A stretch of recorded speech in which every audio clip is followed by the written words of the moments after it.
Le 16 mars dernier, l'Algérien a ouvert un nouveau front dans la crise avec la France. Ce front constitue ce que les autorités algériennes ont considéré comme des privilèges injustifiés, onéreux au niveau des biens immobiliers détenus ou occupés par l'État français en Algérie. Pas moins de 61 biens immobiliers que la France loue à l'Algérie. Xavier Driancourt connaît parfaitement ce dossier.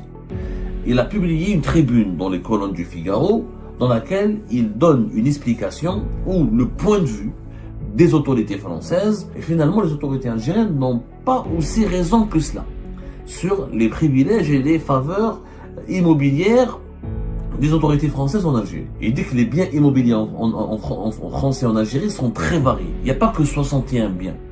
Il y en a beaucoup plus. 116 uniquement à Alger. Le siège de l'ambassade est une propriété, ce que nous dit Xavier Driancourt. Ce n'est pas une location. Les Algériens vont dire, mais comment l'État français peut être propriétaire de biens immobiliers en Algérie? Eh bien, ça s'explique par les accords d'Évian. Les accords d'Évian permettaient à l'État français d'avoir des biens immobiliers en Algérie. Et, encore une fois, ça va évoquer le fameux article 19 des accords d'Évian. On est liés par les accords d'Évian. Elles doivent absolument maintenant traiter leurs problèmes dans ce cadre fixé par les accords historiques d'Évian. Le 16 mars dernier, l'Algérien a ouvert un nouveau front dans la crise avec la France et dans ce chapitre des tensions bilatérales au niveau des relations entre l'Algérie et la France. Ce front constitue ce que les autorités algériennes ont considéré comme des privilèges injustifiés, onéreux au niveau des biens immobiliers détenus ou occupés par l'État français en Algérie. En clair, la France occupe des biens immobiliers importants en Algérie et que ces biens, elle paierait un loyer extrêmement bas ou des loyers extrêmement bas et que ces avantages et ces privilèges historiques de la France en Algérie n'étaient plus justifiés du point de vue des autorités algériennes. Et les autorités algériennes ont récemment convoqué l'ambassadeur de France pour remettre sur la table ce dossier et pour appeler à réviser les loyers et à remettre en cause et réviser tout l'ensemble des privilèges que détient l'État français en Algérie. Ça s'est passé le 16 mars 2024 et la polémique a éclaté. Ce jour-là, elle ne cesse d'enfler et nous n'avons pas eu jusque-là le point de vue des autorités françaises qui se sont montrées jusqu'à l'heure silencieuses. Et pourtant, le gouvernement algérien a parlé via la PS, l'agence de presse gouvernementale, donc l'organe médiatique attitré de l'État algérien, de pas moins de 61 biens immobiliers que la France loue à l'Algérie. Et il cite l'exemple du siège de l'ambassade de France et la résidence des Oliviers, qui est la résidence de l'ambassadeur. Parmi ces biens, le siège de l'ambassade de France en Algérie s'étend sur une vaste superficie de 14 hectares, sur les hauteurs d'Alger, avec un loyer ici insignifiant qui ne couvrirait même pas le prix d'une modeste chambre de bonne à Paris. Ils ont parlé en plus de la problématique de la Villa des Oliviers, qui est la résidence de luxe de l'ambassadeur de France à Alger, et que le gouvernement algérien veut apparemment veut récupérer, parce qu'il y avait un bail de 60 ans, de 63 à 2023, qui permettait à l'ambassadeur de France de loger dans cette résidence en payant un loyer, encore une fois, symbolique. Et ce privilège ne passe plus en Algérie. L'actuel pouvoir algérien veut les remettre en cause. Comme par hasard, ce dossier, naturellement, a été sorti du tiroir en pleine crise politique et diplomatique avec la France. Donc ce n'est pas innocent. On n'a pas attendu 2022, 2023, 2021, quand les relations étaient plus ou moins stables et convenables. Au moment où il y a une crise aiguë, de plus en plus aiguë, de plus en plus grave, le gouvernement algérien sort le dossier des biens immobiliers de l'État français en Algérie. Alors jusque-là, on n'avait pas d'explication, de précision de la part des autorités françaises. Mais l'ambassadeur, l'ancien ambassadeur d'Algérie en France, quelqu'un qui a été 2 fois ambassadeur de France en Algérie, il s'appelle Xavier Driancourt. Je rappelle, il a été à 2 reprises ambassadeur de France en Algérie, entre 2008 et 2012, et 2017 et 2020. Et donc, Xavier Driancourt connaît parfaitement ce dossier. Il a publié une tribune dans les colonnes du Figaro, dans laquelle il donne une explication ou le point de vue des autorités françaises sur ce dossier. Alors je rappelle que Xavier Driancourt est à la retraite. Il n'occupe pas de fonction au plus haut sommet de l'État français. Il n'est plus attaché ou rattaché au Quai d'Orsay. Il n'est pas le représentant légitime de l'État français. Sauf qu'il a connu ce dossier, il a été 2 fois ambassadeur de France, donc il a tous les éléments de ce dossier. Et il nous a donné une réponse que nous pouvons considérer comme la réponse officieuse je dis bien officieuse, des autorités françaises. Ce n'est pas le ministère français des Affaires étrangères qui s'est chargé de répondre aux accusations, aux critiques, ou aux mises en garde, aux reproches des autorités algériennes. C'est un ancien ambassadeur de France qui s'est chargé de rédiger une réponse qui est très détaillée. Alors, elle est très détaillée et très nuancée, parce que pour lui, voilà, on peut reprocher souvent à Xavier Drioncourt, beaucoup d'Algériens et d'Algériens lui reprochent sa radicalité, son opposition à tout ce qui est algérien, son algérophobie. On a fait de lui un diable absolu, on a fait de lui le grand méchant qui incite les dirigeants français, les politiques français à détester l'Algérie, à se retourner contre les intérêts de l'Algérie, parce qu'il est radical, parce qu'il est violent dans ses propos contre l'Algérie. En tout cas, dans cette tribune, il était factuel. Il était factuel, il était précis, il a donné des faits, il a donné des chiffres, et ça a le mérite d'éclairer, de fournir un éclairage sur ce sujet très complexe. Et beaucoup plus complexe, il le dit lui-même, et finalement les autorités algériennes n'ont pas aussi raison que cela sur les privilèges et les faveurs immobilières des autorités françaises en Algérie. Alors, il explique que la France, d'abord, elle possède par exemple 26 immeubles. Il dit que les biens immobiliers en France et en Algérie sont très variés. Il n'y a pas que 61 biens. Il y en a beaucoup plus. Et nous sommes en train d'enquêter. Par exemple, nous sommes en train d'enquêter. Lors de notre enquête, on a trouvé que la France occupe 119 biens immobiliers à travers plus de 119.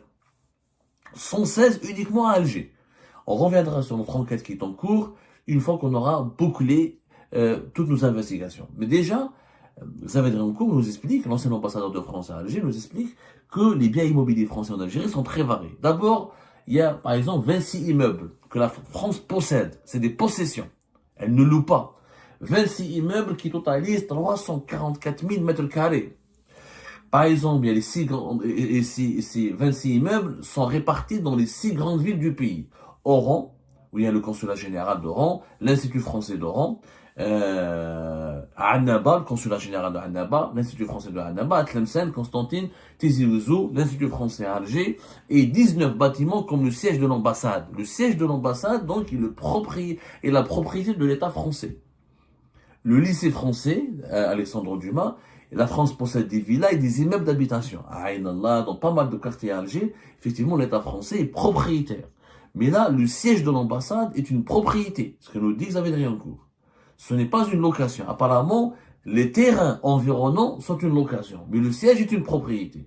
C'est un peu compliqué. Maintenant, les Algériens vont dire, mais comment l'État français peut être propriétaire de biens immobiliers en Algérie? Eh bien, ça s'explique par les accords d'Évian.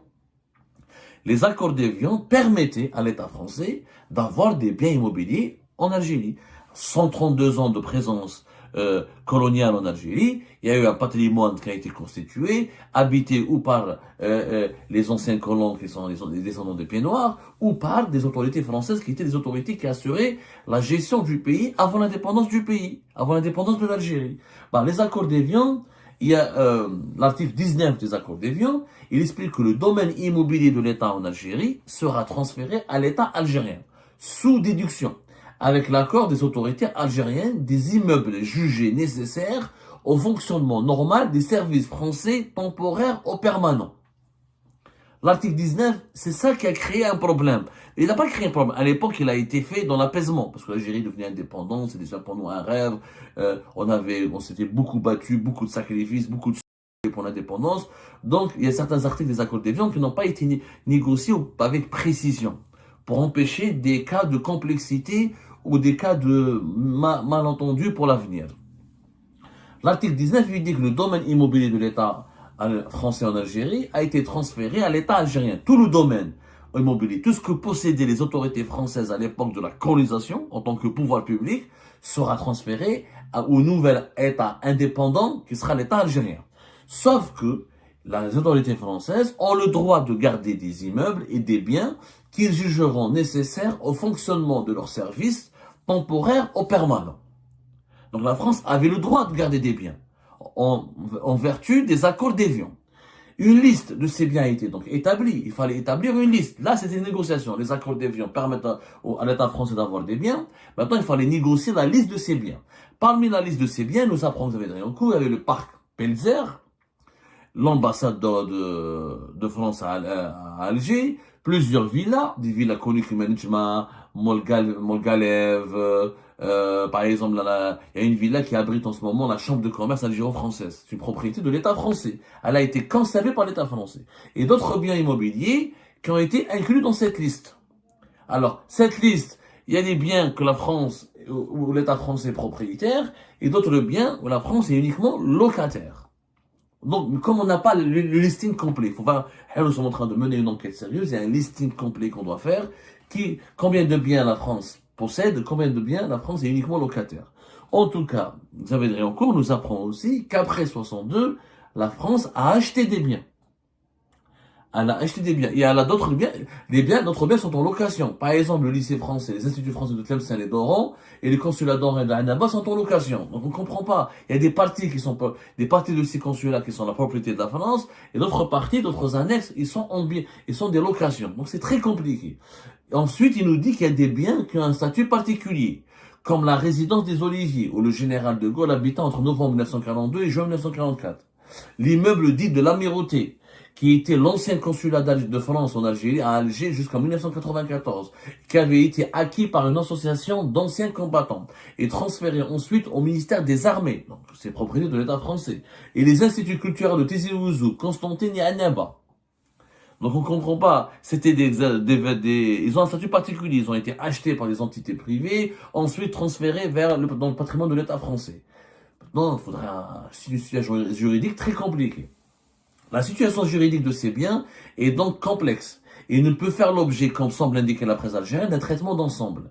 Les accords d'Évian ont simplement fixé le cadre général et c'est ensuite un échange de lettres de 1963 entre le gouvernement algérien de Ben Bella et l'ambassadeur de France, Georges Kors, qui a établi la liste des biens en question telle que prévue par l'article 19 des accords d'Évian. Donc c'est en 63, Ben Bella à l'époque, il a négocié avec le premier ambassadeur de France en Algérie, Georges Kors, une liste de biens que la France devait conserver. Mais il y a des biens en tant que propriétaire, d'autres biens en tant que locataire. Maintenant, il faudra remettre en cause cette liste depuis 1963. Mais toujours est-il, les accords d'Évian sont en cours d'application. La France a le droit de garder des biens. C'est les accords d'Évian qui lui permettent cela. Maintenant, il faudra renégocier la liste des biens que la France doit garder ou les loyers que la France doit payer. Mais ça va être du cas par cas. Du cas par cas. Driancourt nous parle donc de la résidence des Oliviers. Elle a été transformée en un bail amphithéotique, qui confirme ce que nous avons dit, de 60 ans. Et ce bail a été... donc c'est épuisé en 2023. Là, l'Algérie a raison, le bail s'est terminé, l'Algérie a tout à fait le droit de renégocier les termes d'un nouveau bail. Mais bon, il y a un problème sur le plan juridique qui concerne l'interprétation du fameux article 19 des accords d'Évian. Visiblement, les autorités françaises et les autorités algériennes n'ont pas la même interprétation. En France, les juristes ou les autorités françaises estiment que le transfert de propriété concerne tous les biens qui ont été visés par les accords d'Évian. C'est-à-dire que pour les juristes, pour les autorités françaises, tous les biens qui ont été attribués à l'État français, la France a le droit de les garder en tant que propriétaire. Tous les biens que les autorités françaises peuvent juger nécessaires au fonctionnement normal de leur service, donc sont devenus normalement leur propriété. Du côté des autorités algériennes, ils ont une autre interprétation. Les autorités algériennes, elles estiment que le transfert de propriété ne concernait pas tous les biens français et que la France devait conserver uniquement l'usage de certains d'entre eux. Mais elle ne devait pas devenir propriétaire. L'usage, pour les autorités algériennes, la France devait garder ces biens pour les utiliser pendant une certaine période précise. Mais elle n'a pas le droit de les inclure, de les garder pour toujours. Donc, il y a déjà un problème d'interprétation. Donc, la France considère qu'elle est propriétaire de ces biens, de certains de ces biens qui sont contestés aujourd'hui par les autorités algériennes, alors que les autorités algériennes considèrent qu'ils ont été uniquement mis à sa disposition. Je pense que ça va aller vers un bras de fer judiciaire. Il faudra vraiment établir un bras de fer judiciaire. pour établir réellement les droits et devoirs de chacune des deux parties en ce qui concerne la gestion des biens immobiliers de l'État français en Algérie. Ça va être très compliqué.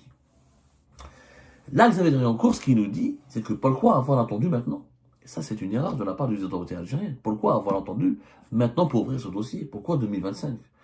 Il dit que la France, elle a loué en 2029 à la Chambre de commerce et des locaux la villa Malgalef, c'est une villa qui est censée appartenir à l'État français, donc elle a reloué à la Chambre de commerce algéro-française.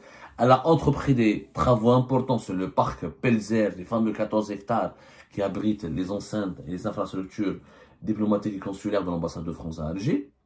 Et même au niveau de la résidence des Oliviers, il y avait des travaux importants qui ont été financés par les autorités françaises. Donc, comment on va régler le problème de le statut de ces résidences qui ont bénéficié de financement et de travaux de rénovation de la part de l'État français. Est-ce que l'Algérie peut les enlever du jour au lendemain à l'État français? Est-ce que l'Algérie va vouloir exiger des loyers beaucoup plus chers? Est-ce que... Je ne sais pas. Et la dernière réponse de Xavier Driancourt dans sa tribune, elle est un peu troublante, parce qu'il dit que si l'Algérie voulait aller plus loin dans ce bras de fer immobilier, on voit que le dossier serait particulièrement difficile à gérer. On imagine mal en effet les forces de l'ordre algériennes intervenir de force dans les locaux occupés par la France en violation directe de la Convention de Vienne. Mais au point où nous en sommes, on peut s'attendre à tout désormais. Là, Xavier Driancourt, provocateur qu'il est, malin et rusé qu'il est, il essaye de faire parler les autorités algériennes. Que vont faire les autorités algériennes? C'est les diplomates français refusent de quitter les locaux ou les villas où ils sont logés, où ils travaillent.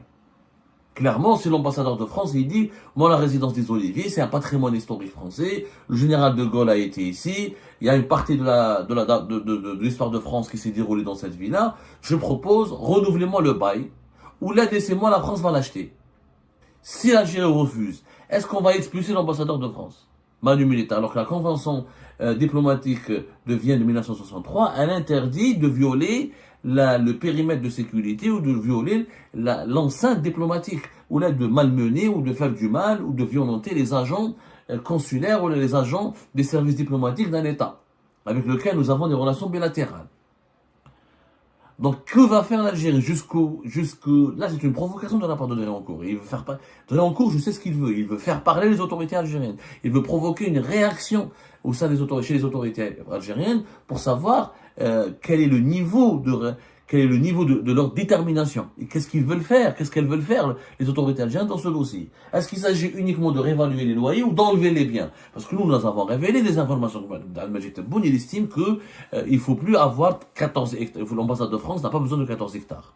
Il a donné l'ordre le 27 février 2025, lors d'un conseil de sécurité, est-ce qu'on commence à entamer les démarches nécessaires pour réduire l'assiette foncière qui est mise à la disposition de l'ambassade de France. Sauf que l'ambassade de France, sur ces 14 hectares, elle a fait des locaux, elle a fait des bâtiments, elle a fait des structures. Est-ce qu'elle va les démanteler? Est-ce qu'elle va déménager du jour au lendemain? Il lui faut du temps, il y a des dossiers diplomatiques. Comment on peut forcer les diplomates français de quitter l'ambassade? Est-ce que ça ne risque pas d'aboutir à un problème juridique qui pourrait mettre en cause l'implication de la Convention diplomatique de Vienne? La Convention sur les relations diplomatiques de Vienne, qui accorde aux diplomates étrangers un statut, une protection. Quoi qu'il arrive, il faudra négocier maintenant avec les autorités françaises de façon directe. Et, encore une fois, ça va évoquer le fameux article 19 des accords d'Évian. On est liés par les accords d'Évian, cela signifie que la France et l'Algérie sont liés par l'histoire, et elles doivent absolument maintenant traiter leurs problèmes dans ce cadre fixé par les accords historiques d'Évian.